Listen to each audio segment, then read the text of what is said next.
Hello everyone, welcome back to my channel. How are you guys doing today? I hope you guys are doing well.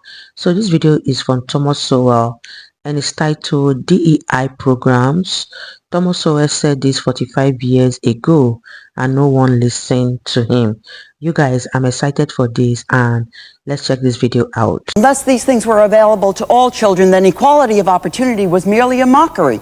That's why equality of results became an issue, and it became an issue for black people in the United States, and they expressed their concern, No, whatever the opinion You expressed polls. it, damn it. Look.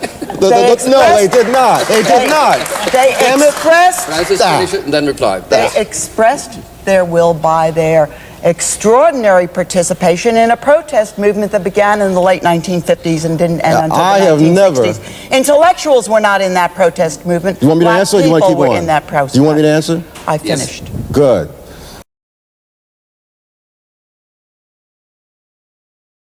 Back, though, to your theory of equality, Milton, because I'm confused about it. You say there is a widespread demand for equality of material condition. Absolutely.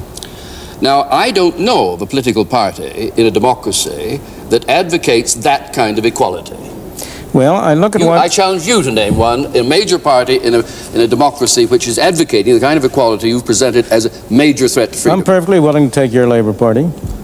I'm perfectly willing to take some segments of our Democratic Party, which have certainly advocated programs directed toward that objective, of course.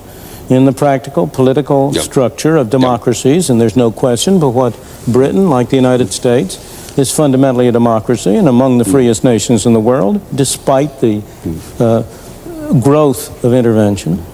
In a democracy, you proceed slowly. You don't proceed at one fell swoop. If you take the societies which have ostensibly declared equality as their basic goal, the societies like China and like Russia, there's no question, we all agree that those are terrible tyrannical societies. And so in a country like Britain and the United States, you have stopped very short of the objective, but there's no doubt what the objective of the parties has been. Well, Peter may want to come in here, and I should say that in this one I shall take the opportunity to play a bit myself, because you're right squarely in my area of special interest. That'll let me be the moderator for a change. Yes, indeed. I don't accept for a minute that there has been a calculated move to absolute equality in the social policy of Britain since the war. And I've lived there during the time. I write the history of it. I teach social policy, and you're wrong on this one, Milton, but I give it to you, Peter.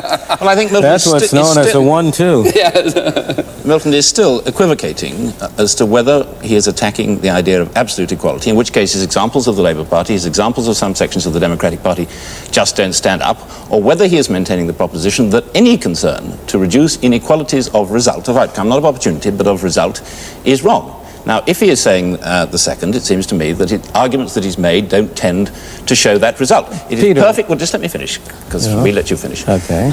It is perfectly reasonable for a society to say, or for people in a society to say, and together through their political process to express the thought that there are many objectives that society has. Efficiency is one, prosperity is one, freedom is perhaps the most important of all, that concern about equality, or at least about reducing inequality, is another. And that we should ask ourselves the question, are all the inequalities that we face, the gross inequalities described in Dickens, the gross inequalities which you yourself reported in India, the gross inequalities which you yourself said in the film were offensive and were unfair, are all of these justified by the criteria of freedom and efficiency, or are some of them unnecessary? In other words, we take the principle that there should only be such inequality as is necessary and justified by one of the other criteria of a society. Now, if you're willing to say that, then you're not in disagreement with anybody. If you're denying that, you've made no arguments to support what you're saying. Now, before we have Milton reply, we must bring in Thomas. I think we're talking at cross purposes. On the one hand, we're talking about results that we're hoping for. On the other hand, we're talking about processes that we're setting in motion. You're saying, should we hope for certain kinds of lessening of inequality and so on? The real question, the political question is, shall we set in motion certain processes because we hope for that? And do those processes enhance or reduce freedom? And I think the argument that Milton is making, certainly the argument that I would make, is that the attempt at doing these things, and it doesn't really matter, it's a complete straw man to talk about absolute inequality. Yes, not at all. It is, absolutely. Okay, you guys, what are your thoughts on this video?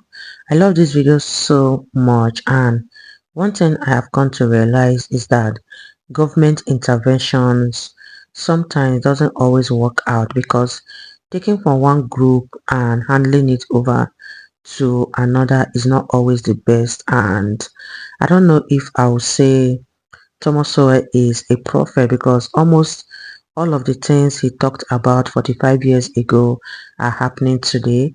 Let me know your thoughts and let's continue watching, you guys. Throughout the film, this is the straw man he brings up in order to say how ridiculous to have absolute equality. And then he goes on to say how ridiculous to have my whole point is homogenization as well. As a result, you see, that you set up processes whose end result may not be any more or less inequality than exists now, but the question is, those processes may indeed reduce freedom greatly. I would go beyond the question of equality and put it more generally, that any process to ascribe any status to any group of people, equality, inferiority, superiority, must necessarily reduce freedom, because whatever the government wishes to ascribe to any group, whatever place, to use the phrase that was very common in the South, that blacks should have their place, whatever place the government is going to assign to people, that place will not coincide, that place will not coincide either with what all those people are doing or with how others perceive all those people, because there's too much diversity among human beings. To maintain any system of ascribed status from the top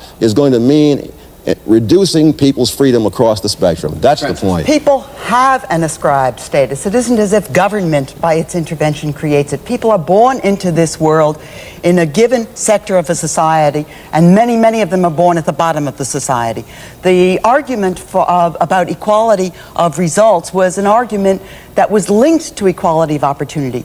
People recognized that unless there was a degree of equality in a degree of enough food, enough security, access to education, unless these things were available to all children, then equality of opportunity was merely a mockery.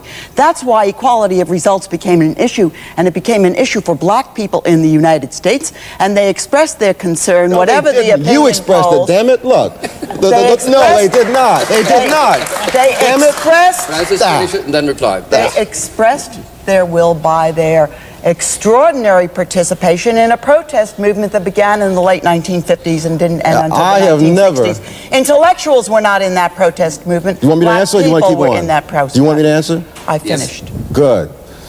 Black people have never supported, for example, affirmative action, quotas, anything of that sort. Wherever polls have been taking a black opinion on such matters of should people be paid equally or should there be this or that, black people have never taken a position that you describe. So it is not a question of what black people chose to do. It's what you choose to put in the mouths of black people. It is what you choose to project. It is not what any black people have ever said anywhere that you can put your It's what finger you on. choose to put into the mouth of the pollsters, as far as I can see. I If you put in look the at mouth the of the leadership of the pollsters? black community. Like most people, I have never seen a pollster.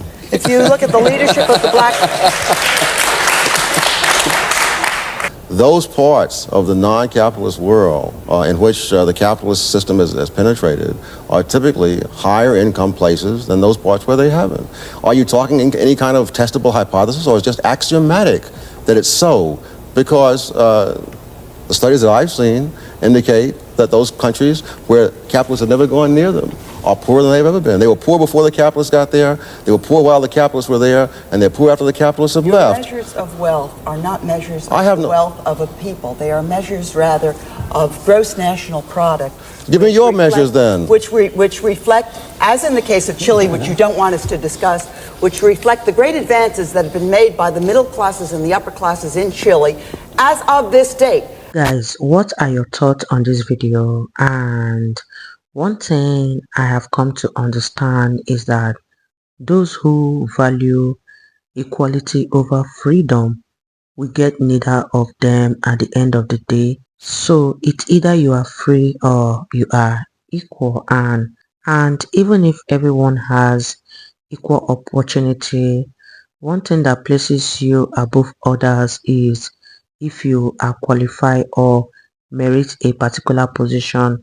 Hard work should never be trampled upon. And let me know what you guys think about this video in the comment section down below. This was a very interesting topic and I enjoyed every minute of it, and I believe you guys also enjoyed watching, and I'll see you in the next one. Bye guys.